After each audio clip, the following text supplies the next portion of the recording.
Everybody, welcome back to the channel. Over the last few months, thanks to Peter McKinnon, my fascination with film has grown.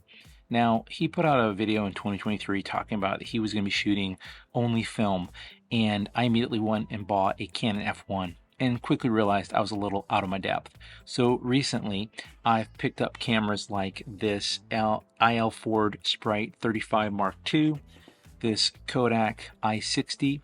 Most of these are available from Shop Moment, not sponsored by the way, but they've recently released, and it just came off a pre-order, arrived on the 26th, so right after Christmas, this long weekend, which is another 35mm camera. So it's my first time getting to open it. Inside of it here, you've got two colors. You've got black or this cream multicolor, which is a little more nostalgic here, right? So we'll go ahead and take this out. And there it is, right? We can see that there's a flash, which you can turn on using this red button here. You've got your camera, you've got your viewfinder, which if we flip it around, right, you're viewing through here. This is how we move our film forward.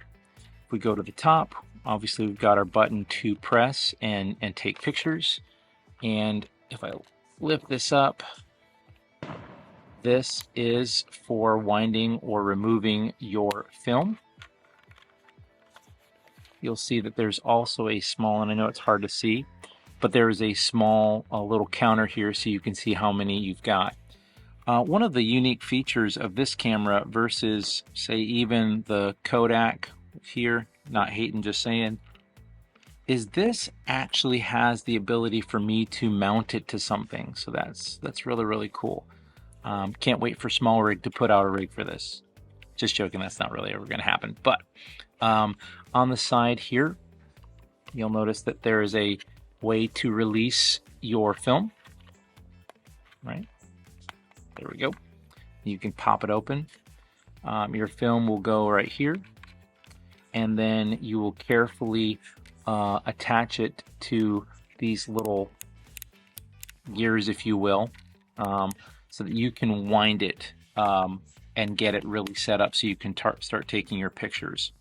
An additional feature on the bottom here is there's a little button, so when you're ready to rewind, you would use this right here to wind it back, but you would need to release it using this button first. Now, we mentioned that there is a flash, which you can turn on here. I haven't put a battery in, but on the very bottom, I'll kind of do it at an angle here. You'll notice that there is a small door that you can put a AAA battery in here, and that's actually what is going to charge the flash. So when I flip it on, it gets the flash ready, and it will just go bloop, right? And it's pretty cool. Flash is built in, so there's nothing that will pop out. I'll mention this just while this is not a video about the Kodak. One of the things I actually like about the Kodak is if you press the button, the flash appears. You can actually hear a small winding and wearing. There's actually a little red button here on the top that will tell you when it's fully charged, and then when you're ready, you can just go and it will actually issue a flash and then start charging again. Once it's done, it stops charging and it's good to go. Let's talk about a few more things here. It's got a nice little grip. I'm going to go over the tech specs, if you will, for this product. So I'll put these up on the screen. It's going to be a reusable 35mm. It's going to take 135 film format, which is a 24 by 36, with an ISO of 200 or 400. ABS plastic construction, so I think it's recycled. Optical lens of 31mm, f9, one element optical grade acrylic lens. Focus free, meaning it's just point and click. Shutter speed is 1/120th of a second. Flash is built in. Recycle time to charge that flash is about 10 to 15 seconds. Film transport is a manual wind and rewind.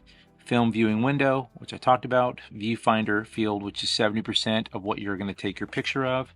And then a power source of one AAA alkaline battery.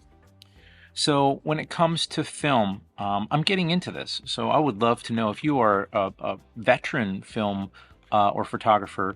I'm actually using two types of film right now currently. I've taken two rolls with the Kodak and the Sprite, one each.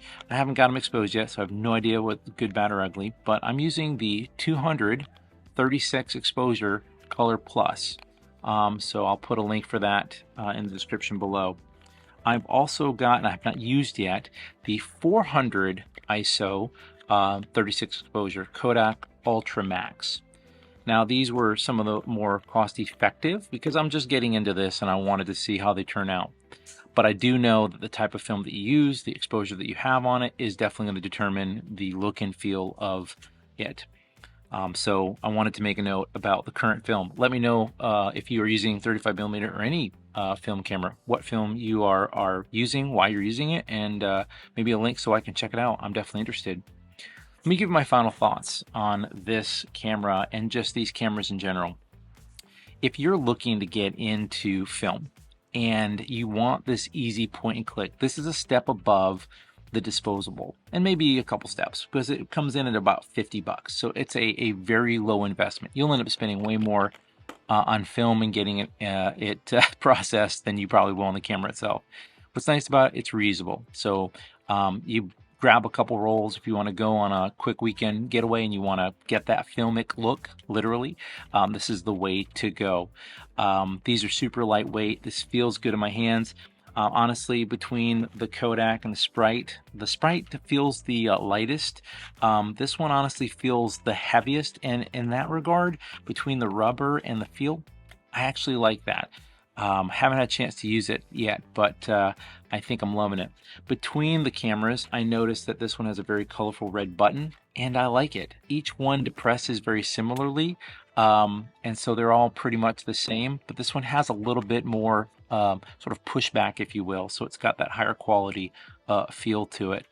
I have noticed that with these cameras that sometimes as you're winding it to the next exposure, I'm not really sure that the numbers are very accurate. I'm really worried about double exposure, that I'm not winding it far enough. Even though I'm at its limit, I'm worried it's not really pulling it through to the next one. So there is that sense of uncertainty, unlike a traditional mobile phone or a digital camera, mirrorless or SLR. You know instantly if you got a good photo. This is very much click, and then whatever amount of time that you're taking to go and get your film processed after. I love it. I have one more thing I want to mention. I also got a case for it, which is inside of this right here. Again, I've not opened any of this stuff. I wanted to do it on camera, but I did buy from Moment this nice little for it, and notice got some extra stuff in here. Let's get rid of that. So it's this nice little case, keeps it protected. You could probably attach it to a bag or something, or to your hip if you wanted to. But literally, so you can just do that right there. I don't know that you could fit an extra thing of film in here. I don't know that would fit, but you certainly would want to protect your investment because these are plastic. And while they are fairly heavy duty, I don't know that they're going to withstand a lot of weight or pressure. Anyway, that is my overview of the Long Weekend by Moment. If you want to pick up yours, this video is not sponsored. I'll put a link in the description below. If you want to jump into shooting with 35mm, let me know your experience. Share your photos even. Anyway, we hope you enjoyed this content. If you want to see more like this, go ahead and click that video like button, crush the subscribe button, and then ring the notification bell to stay up to date with everything we're producing. As always, we hope you're doing well. We hope you're staying safe. We'll see you in the next one.